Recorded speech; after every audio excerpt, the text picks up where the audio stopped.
this will be perfect if you just come right in here. You'll be right behind the speaker. Yes, sir. Yes, sir. You can scooch around back. Okay. And then if y'all, we're just gonna curl the line here. Okay. Curve. Yes, curve. I'm sorry. Right? You can tell this is a collaborative process.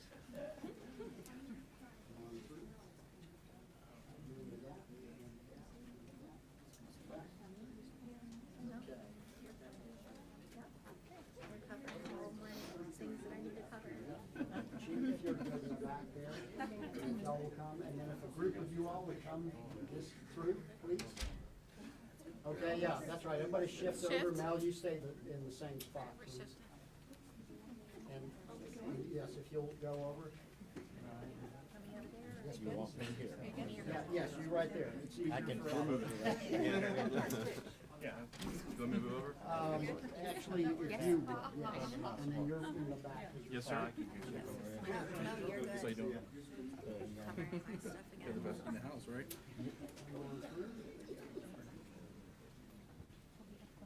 All right, we're going to make this work then. Everybody ready? Call the sheriff. Okay.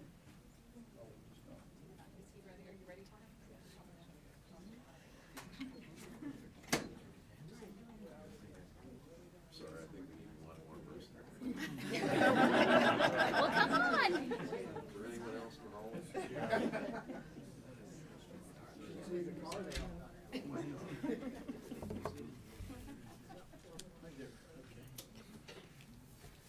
Where do you like me over here? This is perfect. Come on. I think on the other side. Okay. Hello, everyone. Thank you for being with us today. You know, I do a lot of press conferences from behind this podium, but this is the first time in the history of the Sheriff's Office that we've ever had an event such as this. Now, I want you to think about this for a minute. This is a historic occasion where all of these mental health providers have come together to make a positive difference.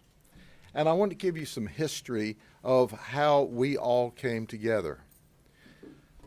As a law enforcement officer and certainly as a sheriff, one of the most meaningful things that ever happened to me was to be appointed to the Marjorie Stoneman Douglas Commission to investigate the horrible, horrible murder of those beautiful children at school. And we sat through not only hours, but hundreds of hours of testimony, and there was a common denominator and theme that I received from this. And the theme was that there were silos in our system. There were silos that had never been broken, were not going to be broken as long as we continued to think the way that we thought, because that's the way we were all raised. What we found with that horrible shooter, and I won't use his name, is he received an incredible amount of mental health services throughout his life. But this group didn't talk to this group, and this group of providers didn't talk to this group of providers, and this group of providers certainly didn't talk to the school system, and the school system and the providers certainly didn't talk to law enforcement. Now, there were many other failures, but the common denominator for me is if we're going to be successful, we can't continue to do the same old thing and expect different results.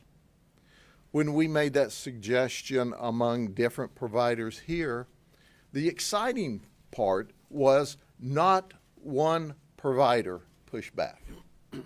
We all understand we come from a different perspective, but our goal is all the same. We have 16 organizations represented from the county.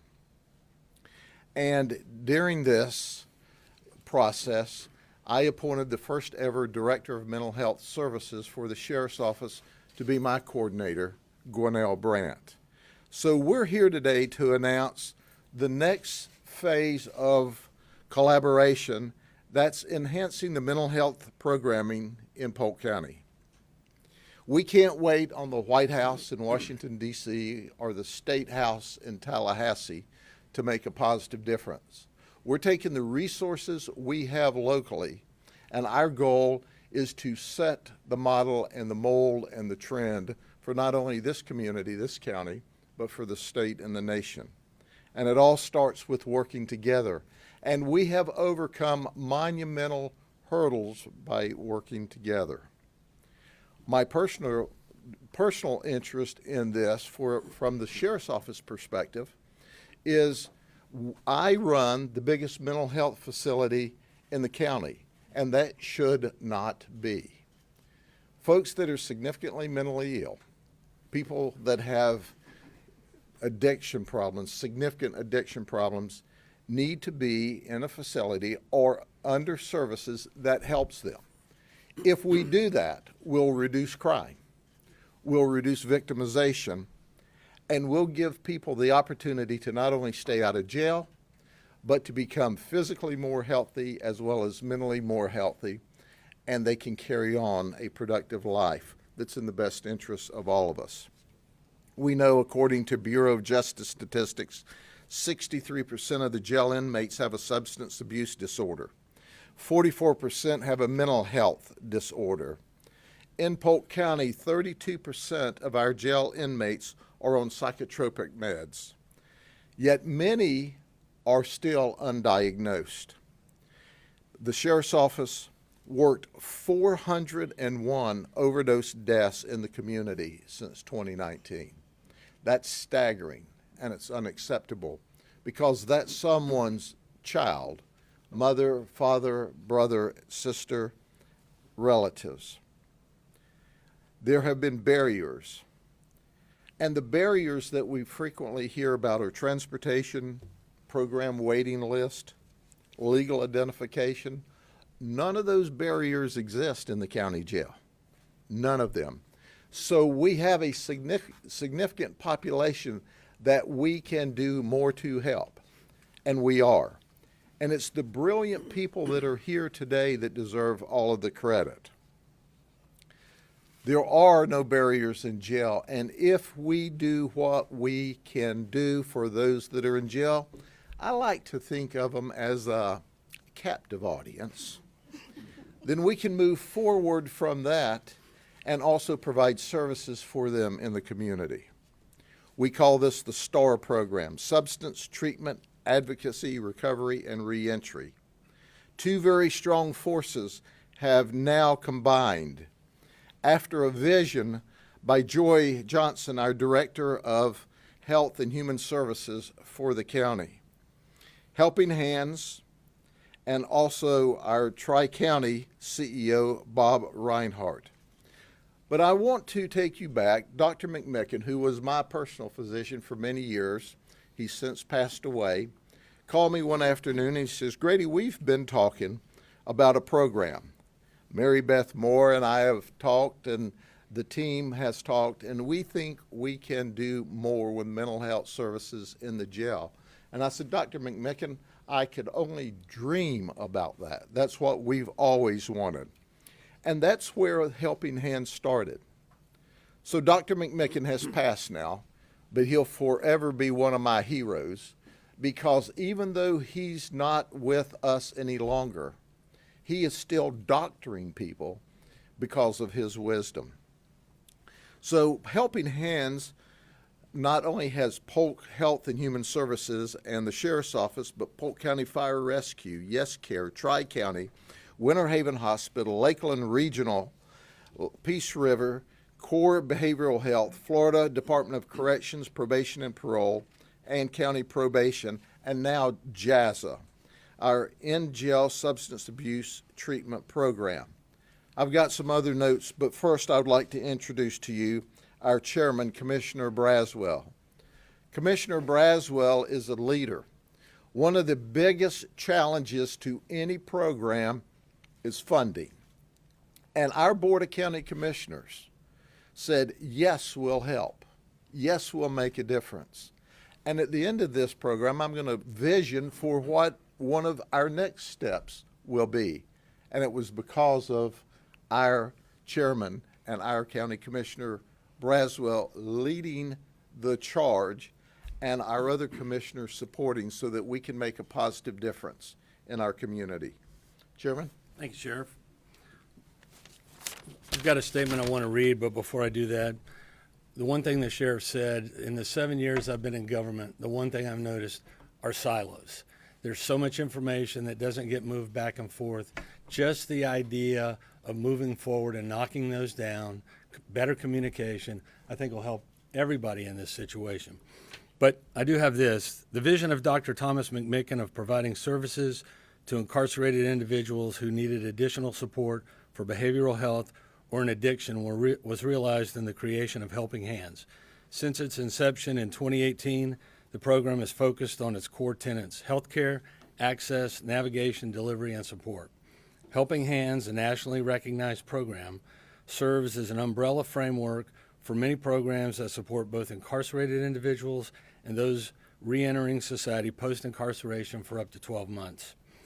The programs include Hatch, STAR, and Second Chance medication-assisted treatment. These expanded programs combine to support these vulnerable residents in their transition from incarceration to active and contributing members of our society. A multidisciplinary team approach brings partners together in an innovative way to identify participants and assist them in connecting with behavioral health providers, resources for recovery support, medications, case management, health assessments, transportation, and housing. This team is made up of community paramedics, certified peer specialists, case managers, housing specialists, to name a few. Overall, this program has seen many successes that have changed the trajectory of those individuals recycling through the criminal justice system. It not only impacts the individuals, but it also positively affects their families, their neighbors, and our community. Thank you. Thank you, Mr. Chairman. And next, I'm going to invite Tri-County CEO Bob Ryan to speak. Bob and I go back many, many years with the JAZA program and the work that we've done. And once again, you can't measure the absence of an event. So when you look at all the people that all of these folks represent that we've helped in the community, what you don't see is the ones that they've helped that have stayed out of trouble, that have put their life back together, or that never got into trouble because they were there. These are the masterful people, and this is one more example. Bob, come up and speak with us. Thank you. Hi, I'm Bob Ryan with a giant heart. Thank you very much, Mr. Sheriff, inviting me to share. Early in my career here in Polk County, I saw that there was very little being done. But when this sheriff was elected, slowly but surely, the events to bring us to this day have occurred. The JAZA program is over 30 years old. Evaluations in the jail and is another piece that was going on during the sheriff's tenure. And as we continued on, the services that we delivered started to prove itself in non-recidivism to the jail. So with that captured, the JAZA program was instrumental in educating individuals here in the jail, or at each jail now. And that meant that individuals were no longer recidivating in the manner that we have seen in the past. Consequently, Tri-County continues to be a full supporter of the programs that are being shared here today and that have continued from the past to today. We are really happy to be partners with Peace River and the crisis response team that is in every sheriff's office. For that is the prevention piece relative to people coming into the jail. And if they get past that point, then they come to the jail and we work with the folks in the jail from a mental health perspective now as well as the substance use. Then the path continues through a program called Helping Hands. And Helping Hands has been an extremely successful program in helping individuals move through services in the community that are waiting for them to be obtained. So I thank the Sheriff's Office, Mr. Sheriff, the county, for having made this possible. And you too, Joy, wherever you stand here. I know you're here. So thank you very much, and that's about all I have to say. Thank you.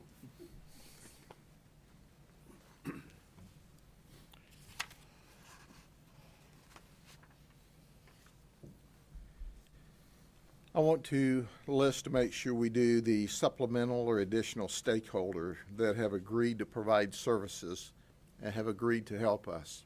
And once again, if you're from the outside looking in and you see these folks here, you go, well, there's a lot of nice folks standing up there. But you can't understand the energy that I have, and that's why I repeat it, that this is the first time that we've all been in the boat with an oar in our hand, rowing in the same direction. Heart for Winter Haven, Heartland for Children and Neighbor to Family, NAMI, Peer Specialist Training, to name a few. Now I'd like to introduce you to Denise Harrison, who has worked with Tri-County for 18 years, and she's currently a community program coordinator working in the STAR program. She just happens to be a peer specialist. She is the subject matter expert. And from what I understand and my interaction, an absolutely great one at that, who has worked in our jails for years and years and years. I'd like for you, if you will, to share your story and the vital role of peer specialists in your recovery efforts. Denise?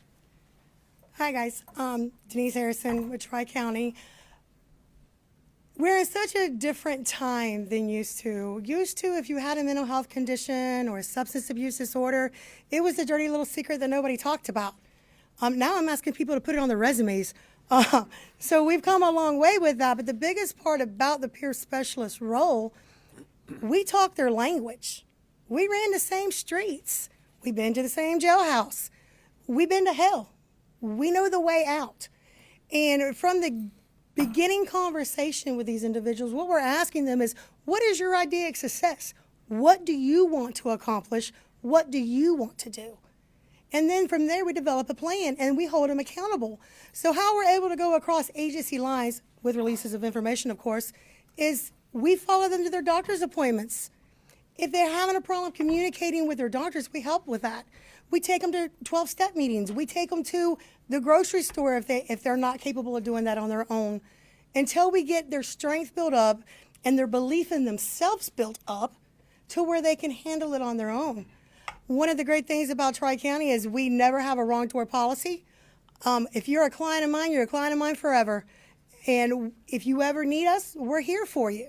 And with that need, Jersey Commons is a subsidized housing unit being built by Tri-County in Winter Haven. That was going to help our high-need, high-utilizers, say those people who can't just get a grip. You know, the mental health is too strong. Social Security doesn't pay enough to sustain rents in the area. So what do these people do? And what we do is we get them over to a subsidized housing to where they can receive the case management services, peer support, and basic health care. So I'm excited to be with this. I love working with the Sheriff's Office. They have been more than accommodating with anything that we've tried to introduce the inmates to. I have not been told absolutely no on anything, and I do ask a lot of favors. But whatever they can do to assist, they're with it. And that is huge. And working with Cove and Sheriff's Office and the community paramedics, I mean, this is a dream come true. And our numbers don't lie. When you see what that additional support can add to these folks, they can do amazing things. They just need a little extra support. Thanks. Thank you very much. As you can see, we have the right people and the right organizations rowing together. And this is just the beginning. I'd like to mention Polk Vision that did a research project. And Polk Vision focused on what the community needed as far as mental health services. And this is all about wraparound services. This is all about 360. I can remember back in the day when they said, hey, we need crisis intervention training for at least a deputy or a police officer on each shift. As I looked into the project, I said, no, we need everyone trained. In the beginning, I actually had one of the mental health teams that was eager to help us come back and say, Sheriff, that's overkill. We only need 1 or 2 a shift. And I said, no, we need everybody trained. Today, every deputy, every detention deputy, everyone who works in our communications center is certified in CIT, and it's made a positive difference. Now let's fast forward. Just recently, they came out and said, hey, we need everyone trained, and we were ahead of that. We asked the police chiefs to join us several years ago so that all of their officers could be trained, and they said, sure. So the training we provide now is not just for the sheriff's office, but our police officers as well. It's our vision. It's our vision in Polk. We are currently working on another project, on a pilot project that's going to offer alternatives to mental health sentencing for individuals with serious mental health issues. We know that when people commit crime and they receive probation, or they commit crime and they're sent to jail, if they don't have the resources and the help, then they can't get better. I've talked with the state attorney, the public defender, the chief judge, and we're working on a project now, in addition to all the work in the community that these folks do independent of the jail. We're working on a program now that we're going to roll out this spring, whereby when people find themselves in trouble, that they're given the opportunity to have a probation, and will provide the medication and the counseling for them so that they don't commit crime, they don't come back into the system, and they are able to provide for their family. That's something they have to volunteer to do. But at the end of the day, we can't wait around for someone else to solve the problem. That's why we're all here today. So on behalf of the men and women of the Sheriff's Office, I thank all of our community providers. You mean so much to us. I wish God's greatest blessing on each of you as you do God's work. And we look out for those that without help, without medicine, without mental health counseling, they just can't stay out of trouble, or they just can't flourish on their own without support. Now, what we don't see, once again, are the ones that they've already helped. But we have a group of people that come into the jail every day, and our goal is to break that chain of conduct through helping their mental health issues. Thank you very much. Have a good afternoon. Okay? Explain how mental health help at the jail looked last year compared to the way it's going to look going forward. Well, we have had an increase in helping those with mental health issues over time. But historically, none of us have ever had the system in place that we want. And we had different groups that would come in, from volunteer groups to our JAZA program that the county paid for, to Helping Hands that we put in place several years ago. Well, now JAZA and Helping Hands are going to join hands, and we are coordinating, as I guess the best way. We're coordinating our efforts. We're breaking down the silos, and we're saying, hey, we've got to all work together if we're going to make a positive difference in our community. Our crime's at a 51-year low, and we could just be satisfied with that because it is a remarkably low crime rate, but we're not satisfied. We want to improve the health, the physical health, the mental health of those that are in our community and our society. We are seeing a need, and we're all together filling that need. But once again, if it weren't for our Board of County Commissioners that are stepping up for us, as well as all of our providers that are going above and beyond, we're outside of our comfort zone. We're visioning a new normal so that we can do our very best to, one, cause our population in the jail to go down. 2, make our community even safer. 3, help those that struggle with mental health issues and drug addiction issues and cannot overcome that by themselves. We think it's a win-win for everybody. Are you adding more counselors at the jail? You see what we have here today? I believe we have, okay? Thank y'all very much. If, we have a number of partners here, and if anyone wants any individual interviews, you're welcome to do that. I think I had a couple of questions. Also, I don't know if we have any Spanish speakers in our room now, but we have had one request for a Spanish-speaking person if you'd like to talk about the importance of mental health.